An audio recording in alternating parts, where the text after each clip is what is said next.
কৃষকের আত্মহত্যা ইতিমধ্যেই শুরু হয়ে গেছে সারা বিভিন্ন জেলাগুলোতে। পেঁয়াজের দাম মাত্র 3 টাকা। জি, আপনি ঠিকই শুনেছেন।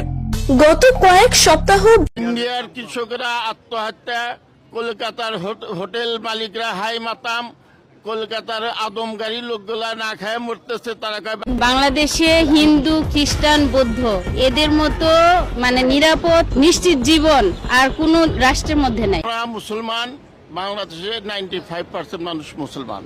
আমরা কোরআনের একটা আয়াত বিশ্বাস করি, আল্লাহু খায়রুর রাজিকিন, রেজেকের মহান রেজেক দাতা হলো আল্লাহ। ইন্ডিয়া পেঁয়াজ দিবে না, রসুন দিবে না। ইন্ডিয়ার চেয়েও কম দামে চায়না এবং পাকিস্তান সহ, তুরস্ক সহ অনেক দেশ আগে আসছে, জাহাজকে জাহাজ পাঠিয়েছে। ভাই তোরা মুসলিম, আমরা মুসলিম, ভাই ভাই। ইন্ডিয়ার কৃষকরা